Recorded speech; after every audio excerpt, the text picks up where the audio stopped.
Good afternoon to you all. I feel very close to the ceiling here. I think we need to affirm the drama we've just seen. And so I'd like us all to say together, we will listen.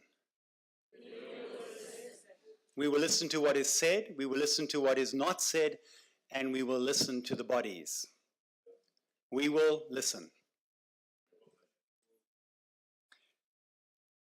I'm going to be speaking to one of the papers that's in your folder. I hope you've had a look at what's in your folder. I hope you realize that the paper that Masiwa Regis Gunda gave this morning is in your folders. And so is the paper that we have written together, myself, Charlene van der Walt, and Kapia Kauma. Can we just acknowledge Charlene? Charlene is here with us. And KK is here as well. So this has been a collaborative project. I want to thank the Open Society, the other foundation, and others who've enabled this work to be commissioned, both this paper and the other paper, and to my collaborators on putting this together. We've agreed that these papers that are in your folders and that we are sharing with you will be revised in the light of the discussions we have together. So your voices will be incorporated into these. These are draft papers, providing some resources for us to reflect on. When faith does violence, reimagining engagement between churches and LGBTI groups on homophobia in Africa. I'm going to just highlight certain sections of the paper, so if you want to just make some notes on that, you feel free to do so.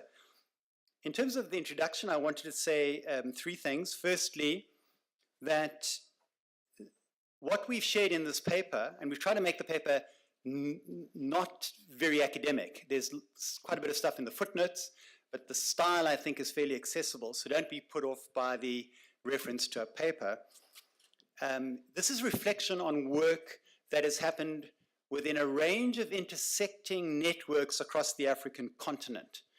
And the work I've been doing, the work that Charlene's been doing, and the work that KK's been doing fit into a number of these networks, and we've been reflecting on the work of those networks and asking, how do we reimagine the engagement between the churches and LGBTI groups on homophobia in Africa? Second thing I wanted to say is that the emphasis in this paper that we've done is on theological process rather than on theological content. I think this is really important, and I hope that starts to sink in as I work through this. Third thing is that our starting point in the work we've been doing around the continent and in this paper is that you cannot talk about this kind of work. You cannot do theological work, religious work, without the actual real presence of LGBTI people. So the drama group is the essential reality for doing this kind of reflection. The first point we want to make is about an epistemological privilege. Perhaps the most significant shift that we must imagine for the churches is for them to ground their theological work on LGBTI sexualities in the lived experiences of LGBTI people generally and LGBTI Christians in particular. Now, this idea of an epistemological privilege, of granting a certain sector or group an epistemological, a knowledge privilege. Their knowledge is better than other knowledge. It's essential knowledge, required knowledge, vital knowledge. This is not new. This is the central argument of liberation theologies.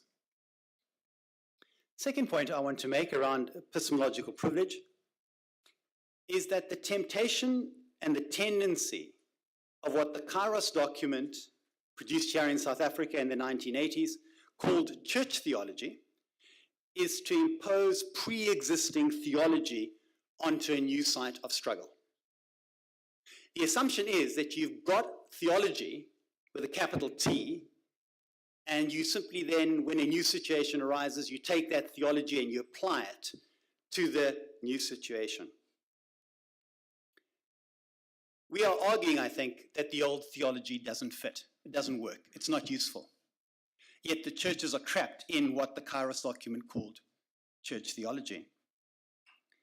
The third point is that just as the Kairos document was a challenge to the church, that was part of its title, calling for repentance and conversion from church theology, so a prophetic or liberation theology of sexuality challenges the churches to repent from using the experience of heteropatriarchy as its primary dialogue partner.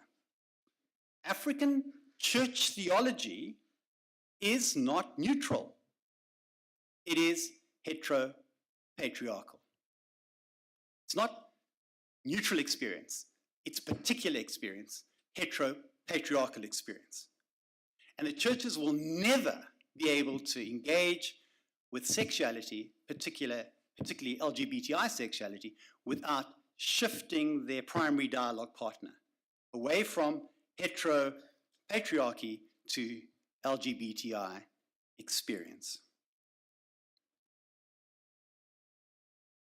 Now, we don't think this is a difficult thing to do. This ought to be axiomatic for Christian theology, privileging the experience of the marginalized. So much of the Christian faith tradition affirms that, and in our paper we refer to that. So framed in this way, doing theology on sexuality requires that we grant an epistemological privilege to the lived reality of LGBTI Christians. Fourthly, under this heading, it must also be recognized that LGBTI Christians are already doing theology. The drama group was doing theology, often within their own bodies. And although such lived theology is not always clearly articulated, it is always present. This is what the Kairos document referred to as people's theology. In the second edition of the Kairos document, there's a very interesting footnote which makes the distinction between people's theology and prophetic theology. And the argument is the process requires people's theology before you can move to prophetic theology. So this, for us, these are some of the elements and ingredients of an epistemological privilege. I want to move on to saying a little more now about affirming and articulating people's theology. As the Kairos document insisted, and I keep referring to the Kairos document here because it offers us a theological method that was dealing with apartheid, but perhaps that methodology, not the content, the methodology, the processes, may be useful for us in our struggle around issues of sexuality. As the Kairos document insisted, without people's theology, there can be no prophetic theology. But people's theology is not simply a step on the way to the real thing. People's theology is the real thing. It is the theology of the people in that it seeks to address the contradiction between the visible people and the invisible people, the silenced people and the people who say too much. Second point I want to make here, that we have here another of the church's tendencies, which is to rush too quickly through what is a slow and complex process. The kind of theology produced by the Kairos documents took years, months of patience and struggle. The doing of LGBTI theologies requires a process that recognizes the traumatized realities of LGBTI bodies. Only slow processes of trust and facilitation in safe and sacred spaces controlled by themselves and their lived and their invited prophetic allies can create the necessary conditions for the emergence of a queer people's theology. Thirdly, the doing of people's theology returns and affirms the biblical and theological to LGBTI Christians, for whom the Bible and theology, as the drama group showed so powerfully, have been used as whips to chastise them. So while we may want to work with the centers of power within the churches, the task before us does not begin here. That's the argument we're making. You cannot move beyond homophobia by beginning with the center. To focus on the center is to participate in the violence perpetrated by the center. This is why organizations like Inclusive and Affirming Ministries and the Pietermaritzburg Gay and Lesbian Network are so important. These are part of the church. They are sites within the church in which the kind of theology we are imagining might be done. These sites already provide the safe and sequestered sites within which queer people's theology might be done. The church is not a safe site, but there are safe sites. And we cannot make the move to a more public prophetic theology without affirming and building the theological capacity of queer Christians within such sites. Equipping LGBTI Christians to do the work of theology within the church. I want to now move on to the next subheading, bottom of page 5 if you're following, the contested nature of the biblical and theological tradition. And this came out beautifully in the drama as well. And we would want to add the contested nature of culture, but we are focusing on religion and theology at the moment. Among the factors that would constitute biblical and theological interpretive resilience, okay, is a recognition that the Bible and theology are not singular things. Not only are they plural, they are inherently contested. This is another area in which the churches are lacking. They imagine the Bible to have a singular message and their church theology to be applicable to each and every issue. And although it's difficult to work with the notion of the Bible and culture and theology as inherently contested, conflictual, and the Ujamaa Center over the last 5 or 6 years has been trying to work with churches on this idea. It's not easy to do, but creative work can be done. And one example we offer you here is that there are biblical texts that clearly condone slavery, right? But there are also biblical texts that reject and resist slavery. In other words, there's a debate going on within the Bible, within theology, within culture around things like slavery. There's not one voice, there are multiple voices. And so part of the challenge is doing the hard work of recognizing the voices. We come now to a section that we spend some time on because the Bible is so important in African context. My Bible and I. And I acknowledge my colleague Tanyuka Malaleke, who would, if he was here, he would sing us the chorus of the song that is sung in church about my Bible and I. First point I want to make here is that the Bible must be a site of struggle in our African contexts. We cannot let it go. If we let it go, it simply gets taken up by conservative forces. It must become a site of struggle. We cannot ignore or bracket the Bible, as has been the case in most Western Euro-American queer Christianity. And this is why we also need to do our own African work on queer sexuality.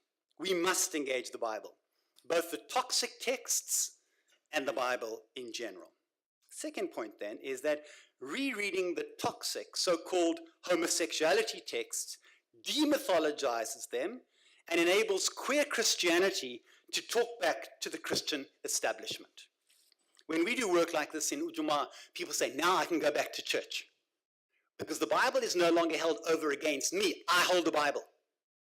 And I can say, this is what the Bible says. You say the Bible says, I can say, this is what the Bible says in a contestated way.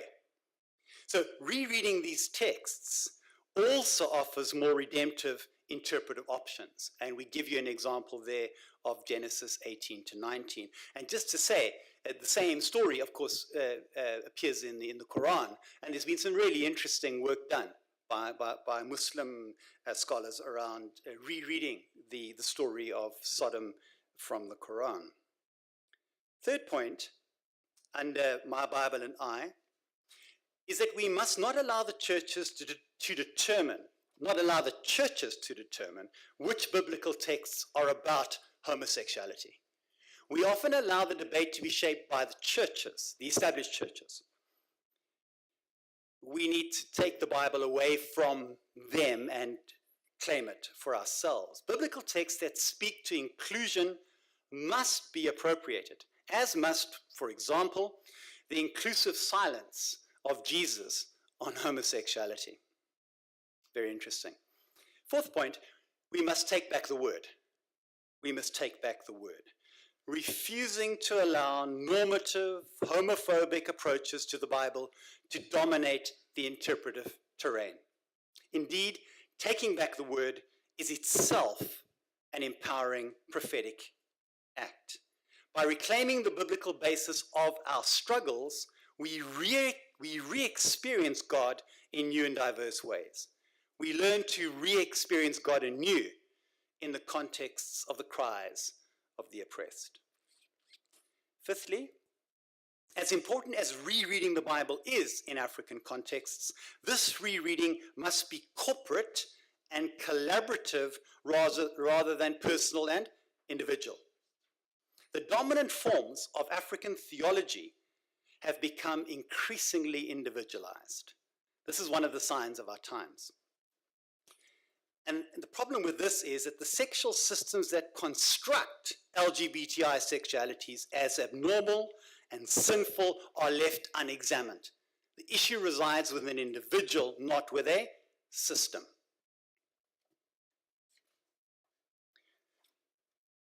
We wanted also to say something about the way in which globalization constructs this. Globalization manufactures not only new forms of Christianity, but also shapes how African Christians respond to the plurality of perspectives generated by globalization.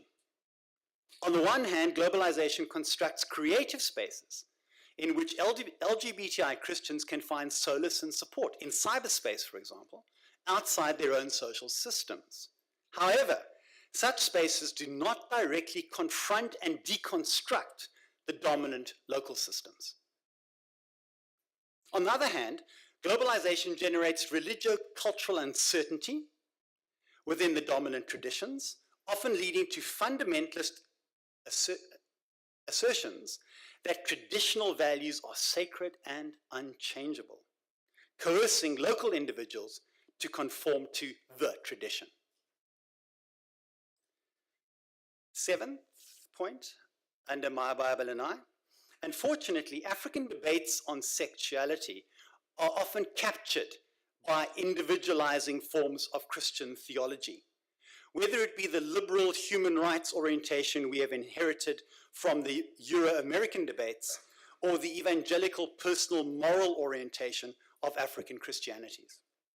Each in their own way assert that their agenda for sexuality is universally applicable. We must not only take back the word, we must take back our African contexts. To do African theology on sexuality, we must draw on other African religious and theological traditions, such as those found in enculturation, liberation, feminist, womanist, and post-colonial theologies. These theologies offer communal and systemic perspectives and resources for doing queer theology. We have resources. We need to simply engage with them and use them within this emerging site of struggle. However, we must recognize the limits of these liberation theologies. We mustn't simply valorize them.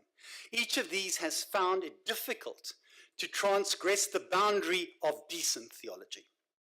They have restricted themselves to doing decent theology, balking at God's call to venture with Jesus and the sex workers of his day into doing indecent theology. Move now to page 9, where we talk about intersecting systems. By drawing on African theologies that focus on social systems, including religio-cultural systems, queer African theology can begin to interrogate the systems that render LGBTI sexualities as abnormal and abhorrent, as un-African, demonic, and evil, thus robbing them of their humanity. Heteropatriarchy is clearly one of the religio-cultural and socio-political systems that undergirds homophobia. Corrective rape, so-called, whether of gay men or lesbian women, is a sign of patriarchy's pathology. Heteropatriarchy's desire to control African bodies.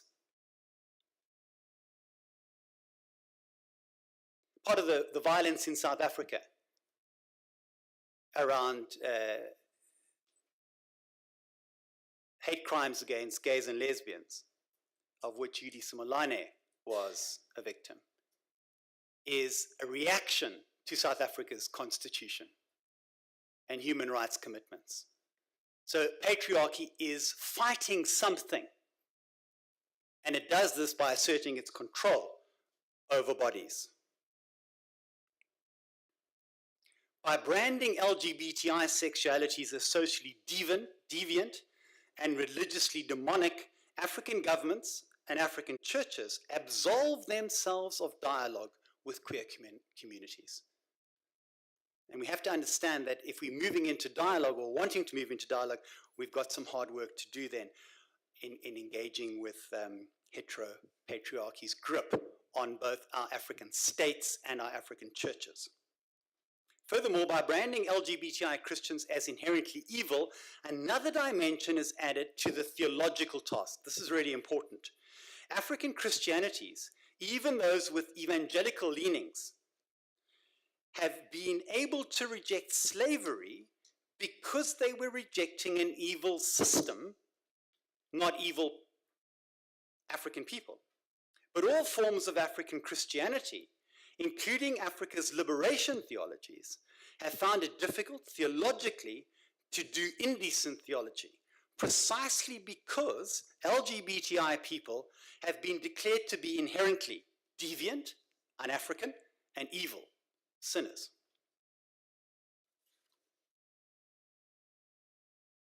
So adopting a systemic approach to sexuality, recognizing the affinities, for example, between the system of slavery and the system of homophobia, shifts the theological discourse in ways that African pastors and priests have found useful. Within the Ujamaa Center, we've done some really interesting work together with the Gay and Lesbian Network on this, saying, could you think about the evil system of slavery and the evil system of homophobia in the same way? Is that a helpful way of working, thinking systemically, thinking around issues of justice? And it has been. Queer sexuality becomes a matter of social justice, not personal morality. And this resonates with Africans who have had such a long history of systemic injustice. But the only way we can do this is to move out of these individualized paradigms. One which we've inherited from the United States in the human rights culture, and the other that comes out of church theology, particularly neo-evangelical forms of theology, which are dominant in Africa. Analyzing Africa's intersecting sexual systems is therefore vital. What are the systems that undergird homophobia? And to do this thoroughly will require us disaggregating LGBTI, for these are not the same, with each inhabiting different yet overlapping sexual systems. Politically, the aggregating designation LGBTIQ is important. Existentially, each sexual identity demands its own reality and its own theological work. At this point, the paper shifts. So if I was going to do the kind of diagram that Neville would like us to do, Neville's very keen that we turn our papers into diagrams, which is brilliant, I think. We're going to work on that, Neville. The paper now shifts from what we think is the fundamental task on the level of religion and theology to a more strategic task, which we've called the pastoral threshold. We've talked already about how in a number of cases we have these dialogues that are happening. And in each case, people have said, yeah, we are dialoguing, but. And the but is that change at the institutional level is slow and fragile. And so homophobia remains a daily reality for African LGBTI Christians.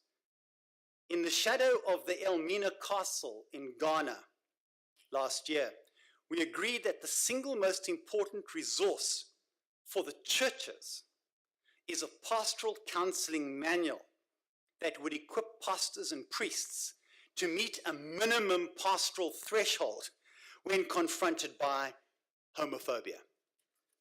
What's the minimum you need not to be destructive? To put it in a question, what would be the African Christian minimum pastoral requirement when asked for protection and support from a gay or lesbian Christian or their families and friends, even if the pastor did not accept homosexuality? In terms of the drama, what would it take theologically to listen? Not to close the door, but to listen to the person who says, please listen to me, pastor. What would it take theologically to listen? We need to do some theological work on this bare minimum.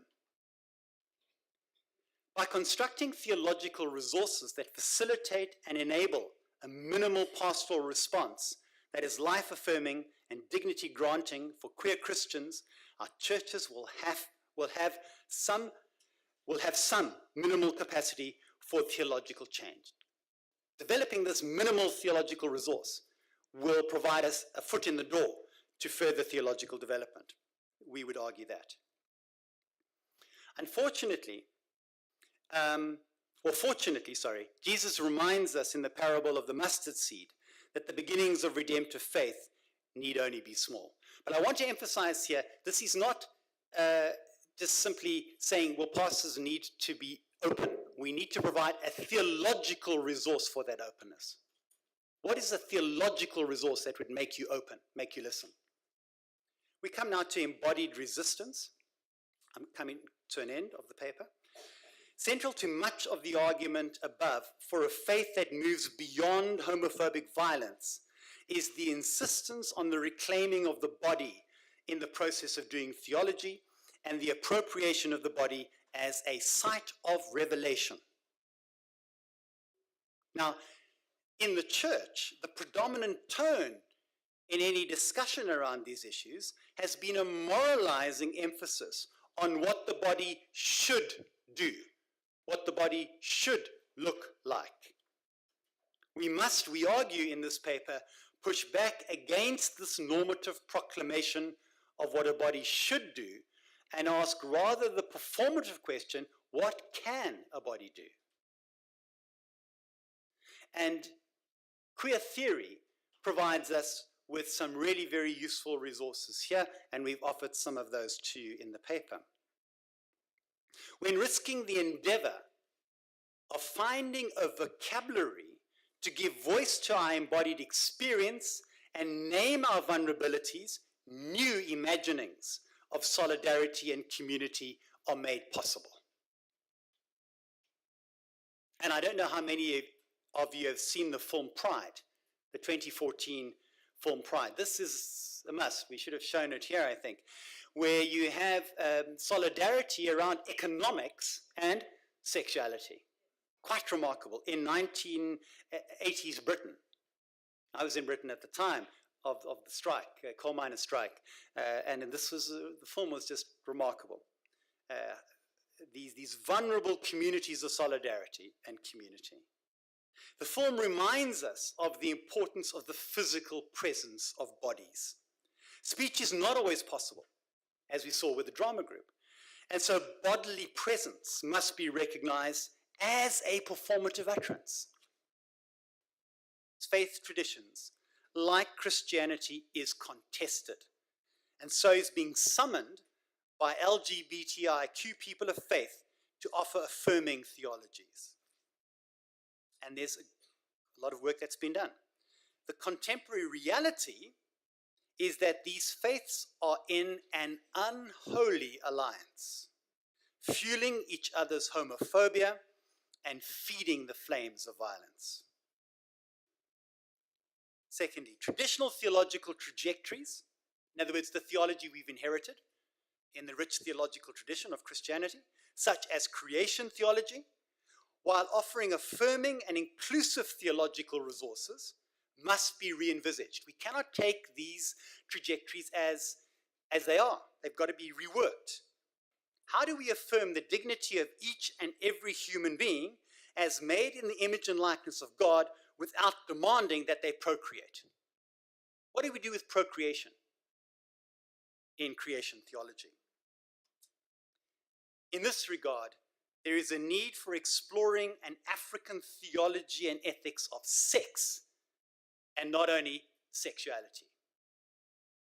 Finally, no matter what other matters are added to the discussion, provided that sexual others really do matter, African churches have the theological resources necessary to move beyond homophobia. Our paper is full of footnotes referring to those resources.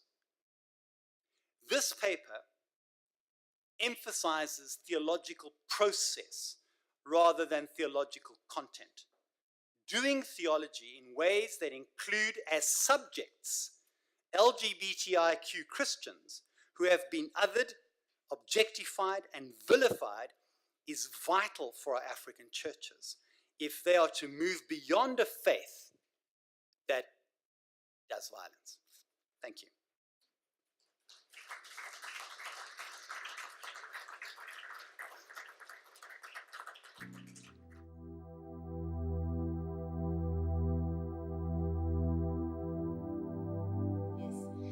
And so in this particular time, we just want to speak to some of those issues that were raised from your perspective and whether you want to elaborate further.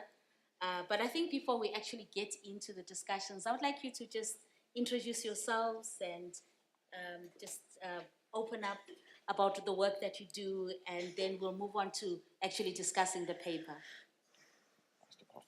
Yes, we'll start off. Okay. Yes, we'll start off with you, Kapia, and then we'll just go around. Is this thing on? Okay, thank you. I'm Kapia Kaoma, originally from Zambia. I'm based in the US, in Boston, and my work involves research and writing. I'm also, I can see Isabella is looking at me. I'm the co-moderator of the World Council of Churches, a reference group on human sexuality.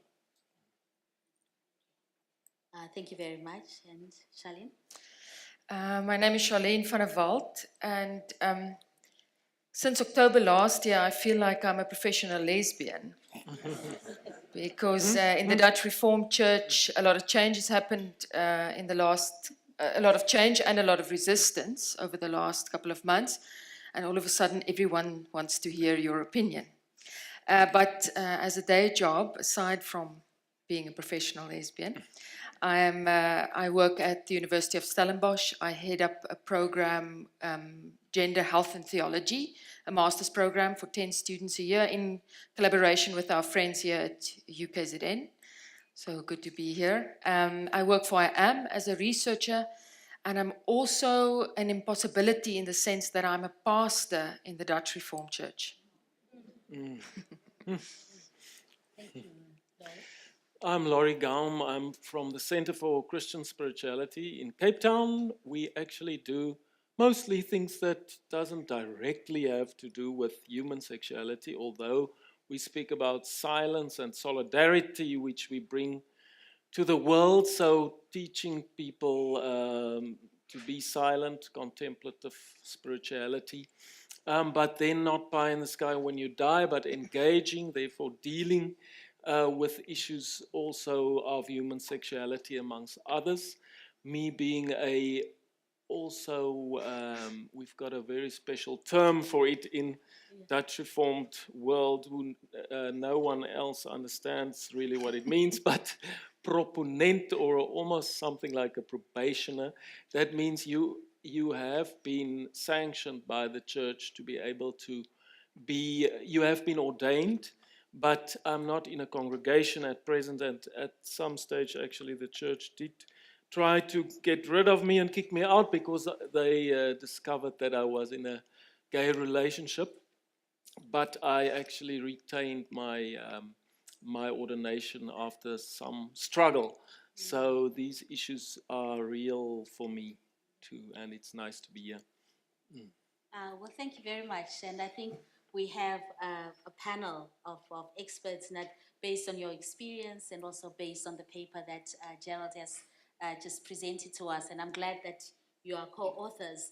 A lot of information has come through to us in terms of the epistemological privilege and many things, the context, as well as different methods, like that was emphasized.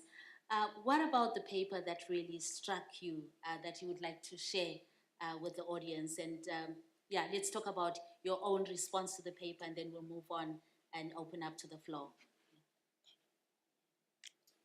Yes. Okay. I think also in the reference groups earlier and out of questions from the floor, asking questions at the moment about what strategies should we employ? Where are we going from here? Is it important for us to claim identity politics? Is it important to claim the fact that I'm gay? Is it important to come out? I mean, there's always that sort of questions. And then simultaneously running into theory, and I find queer theory so exceptionally helpful, to then say, no, let's rather push back against all kinds of boundaries. So let's not get stuck in identity politics. Let's move even a step further. I find myself currently grappling with these issues to say, in the church, where gay people are basically invisible, it seems very important for me to state the fact that I'm gay. And to state the fact that I am a minister. I've been a minister for 10 years in this community of faith, and I'm gay. To say that seems important at the moment. But then theoretically, at this very moment, I feel extremely boxed in. Because something in me wants to say, people, we need to move beyond this space where it matters what term I claim, and where my simple embodiment needs to be considered in this space. And I think queer theory is constantly challenging me and forcing me to reflect. But I think my greatest pleasure out of this paper has been reflections on embodied resistance. And Gerald referred to it, and maybe I'd like to pick up on that. In the Dutch Reformed process and the synod that took place in October, it was a very big synod. There was a lot of people, very powerful men, of course, sitting in the bottom of a hall and talking about gay people. And on the first day of that engagement, someone stood up and said, oh, I'm talking about these gay people, but they're sitting behind us here on the gallery. And the following day, after drinking too much red wine, we decided, no, we think it's important to not be in the back of the gallery, but to move to the side of that space so that every time you open your eyes, there are 5 gay people with a T-shirt on, so you can't friggin' miss it. In that space, silent, but more powerful than all the words that anyone could use, because you were embodying resistance. So I think the work of Judith Butler at this stage, I mean, her wonderful new book, asking questions of what happens when we get an assembly of bodies in a space. what does it say beyond any words that we can use? So you should stop me because I get completely loopy. I think what I would like to do is, like, after one of the presenters, is just to open it up to the floor, just in, just in case you may have a question directly at Charlene on what she's saying, so that we can all be included in this conversation. So is there anyone who would like to engage with what she's just shared? You want to add something, ask questions? Oh, there's one person, please. Yes, we've got you. Hi, I'm Lorenzo Wakefield from the Open Society Foundation. And thanks for this wonderful paper. I mean, this is not my area of work. It's fascinating to have gone through it with Gerald as he was talking. And I think that the one question or suggestion I had was so powerfully put by Charlene right now on what is violence and how is violence defined within this paper, and that resistance that you just showed, that powerful resistance of silence, is a reaction to this violence, to the violence of LGBTI persons and their bodies. And I think that that could also perhaps come out quite strongly more strongly within this paper, because the title is When Faith Does Violence. Yeah. I thought that was just my suggestion. Yeah, so sort of the negating of certain groups is in itself violence. And yeah, fantastic, thank you. It's just behind, there's somebody just behind, and then one more, then we'll move on. Thank you. There's a possible follow-up to this question. Can somebody explain what queer, the word queer means to me? Whether explain it in English or Zulu or Sotho. And there'll be a follow-up question. What does queer mean? No, you got that. Thank you. So how do we translate it in the local language? No, Even in English, what it's does okay. queer mean? What does it actually mean? Do you want to go? I love that question because it's probably my favorite question. Because usually when I teach students, I say that you can be completely 100% heterosexual and be a queer. Because queer is a political term. It's a term of troublemaking. It's sort of a term saying, so the history of it, of course, that it was a derogatory term used to discriminate against gay people. And then, as all gay people know, you should use the insults and turn it into something positive, and it was transformed into a term sort of used to describe a movement that wants to trouble and destabilize all kinds of normative ideas. So when you do queer theory, you are troubling and making trouble with everything normal, because normal is a construction, it's an idea. So if you're a queer, you are making trouble constantly. So there's a lot of queers in this room. Okay, a follow-up, and then so that it's because the question of language troubles me. Yeah. I hear somebody whispering queer means strange or something like that. Anyway, I'll not be talked down to semantics. The problem of gay and lesbian people referring to themselves as queer helps to other them, you know. It's like a gay person saying, you know, I was with a straight person. Now, for me, something that is not straight is crooked. So, which means it looks to me like the LGBTI are adopting these names or titles that really put them into the periphery, that marginalize them, and they own them. I'm not sure if that is helpful.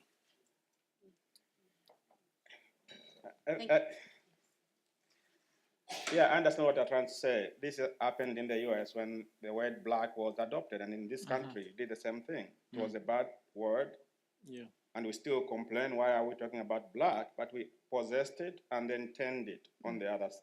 So I understand what you're saying, the language use, and in fact, there is a very big shift if you look at how those words the alphabet goes. Mostly in Africa, they're going to put at the end, they tend to put the I. In the West, it will be LGBTQ in Africa. So they're being this within the community, trying to say which makes sense for your community. But when it comes into the academic fora, we have to be in contact with our brothers and sisters who are doing the same kind of work. So it becomes like what became the Pan-Africanism movement. And people say, why do you call it Pan-Africa when you're trying to do it within the diaspora, for instance? So it's a way of speaking within ourselves, but also trying to say that we are not the first ones to do this. Now, I understand the danger of how queer could be understood, but it is also the whole thing about that is to let the other person who's talking to you question you what that really stands for. And because that's what they think you are, we like it or not. They just say, well, look at the words they use when they're describing us. They will say, you are mad, you are what, you are confused. So they are using those words already. It's not that we are the one telling them to do that. They have already defined us. So we dispossess that and then use it to show them that even themselves, they don't fit into this spectrum of division so easily, you know. And again, it's another way of trying to marry the LGBT. You continue, somebody told me that it is now the alphabet community. So use queer to mean everyone can find identity in that one way or another. That's how that will be used. All right, we just have one more and then we'll. Thank you. I think one of the reasons why most of us prefer the word queer is because we're avoiding the long alphabet, LGBTIAQP, whatever. And it's not because we are othering ourselves. Maybe it's because we want to register our existence rather than othering ourselves. Because, I mean, even in the society where Christians say we are Christians, does that mean they are othering themselves or they are just clarifying and asserting themselves? And then the issue I want to raise also from the paper is that what I liked is that Gerald spoke about heteropatriarchy. And for me, it emphasizes the point that even within the queer community, we can talk about homopatriarchy. We cannot ignore the fact that within the community, there are issues of divisions with regard to even class and also patriarchy. And the last point is about what he said about what the bodies should do. But I also want to talk about what the bodies should do, when and how, determined by the owners of those bodies. Because we know in this society, especially women's bodies, there are policies and laws that want to determine what women should do with their bodies and when. Thank you. Thank you. I'll just see a hand at the back. Thank you so much. I think the paper is certainly adds to a great conversation, especially for those of us who are still working or grappling on how to communicate. I have to say I'm a bit saddened though when you say that we are attempting to rush too quickly in a process that is complex and slow. Because you'll be surprised, some of us were hoping that by tomorrow evening we'll have found. Anyway, we'll adjust to our expectations.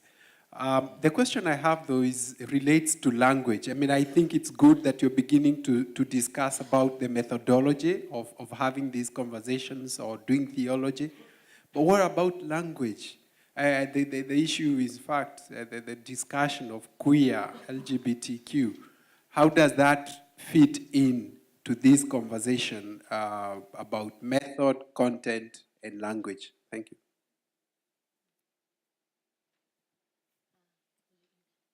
In our group, I talked about this, that what has happened is that we are using the prism of the West, you like it or not. The human rights community is using the Western prism in discussing what constitutes human rights. The LGBT community also is using the Western definition of what sexuality is all about. This is the danger of globalization and then the academic fraternity in which we find ourselves. But the point you're raising about the language is something that has really concerned me, because I've always argued that when we say LGBT and then for Africa, I comes at the end, In Africa, it should be the other way around. If we started with the I and go to T, people understand that there are kids who are born as intersex. That's the reality. They want to deny it. The people understand that there are persons who are born in the wrong bodies. And they know that. And we all know those communities. But what we have done, these two groups which could have helped advance our cause, we don't even talk about them because we start with L and then G. And that's why we end. And no pastor will tell you that they don't know that there are kids who are born differently. And the question I've been raising and I continue to struggle with is, rather than even confronting my bishops, the question I ask them is this: what do you tell a mother of a child who is intersex? When you keep on saying God does not make mistake, and there you are with this, what do you tell the mother? And then we say, oh, they are just lying, that they claim people who do this are just, mother will say, no, I have a child. So the question is this, that to me, I feel this way, that if we capitalized on those two, we are going to force the church to put on the agenda, because the mothers will stand by the door, they are saying, I need an answer, pastor. And also warn them that by demeaning another human being, do you know what that woman is feeling when you say that it's either Adam and Eve? Do you know how the father of that child is feeling? So we can force this as a pastoral issue. Now, the danger with language is this: language is always contextual. And the more you know the language to use, the more you understand the community. So we have to start also contributing to the global discourse on human sexualities. We shouldn't just wait for them to influence our discourse. We do have something to contribute. And I remember when we had the consultation in 2014, there was this lecturer from the University of Malawi who asked this question during our scholars consultation: what is a lesbian? She asked that question. And some of us said, what? She's teaching at the university. She says, what is it? Now, if somebody who is able to read, understand, and struggle to understand that, how about, it means that we haven't defined the language that fits our communities. And so, I'm writing another article for something else. But there's something about the bodies. When I was doing my research, I discovered, I don't know how many of us will know Edwin Smith and Dale. They did their work in Zambia between 1915 and 1920. Before we talked about LGBT persons, they said that they came across one community in which they found this guy who was a man but dressed like a woman and did everything that women did. He was not allowed to sleep among men. He always slept where women slept. That is 1915 they discovered that. They also discovered that Africans are the ways of controlling women's body, not controlling autonomy, body autonomy. They say that in this community, a woman can only get pregnant if she wants to. If she's upset with the husband, their method they use to stop themselves from getting pregnant. That is 2015 you're talking about. They are even explaining the way they did it. So if the husband is rude or is very unkind to the wife will abort. They talk about those things. But because we jump into the Western agenda when we're talking about these issues, we have ignored our own roots of these discourses. And so what I'm asking, the challenge to us is this: if you don't create the language, somebody will create it for you. And that's the reality. So it's time for us as we meet to say what works for us. And that's why I like what Judith did with that red doesn't work, this works. Then bring that and put it now into the international community as we discuss this life or death issues. So to me, I am challenging each one of us in here to start thinking about what language can we use to communicate. And again, my insistence is this: we have over-sexualized sexual minorities. It appears that the only thing they worry about is sex, sex, sex. We are not talking about their safety. We're not talking about their being fired from employment because of who they are. We don't want to address that. And the reason is simple. If people attack me, my family will stand up for me. You like it or not? That's a mistake people make. They think by demonizing you, then they can beat you and no family member will come. They will stand for you. So my thinking is this. Let us talk about this as the human body is not sex issue, but more of the human person. Because as somebody said in the morning, when I look at everyone here, I see human beings. But when we go to discuss with our pastors, the first question they'll ask is about how do you have sex? And then we fall into that trap. We shouldn't do that. We should become more assertive of the bodies. We are all human beings. And as Lac Dube said, when I see a black man, I see a face of God. So I see the image of God. I will say that when I see a person, I see the image of God. So it is God's problem, not ours. Thank you very much. I'll come to you, Laurie.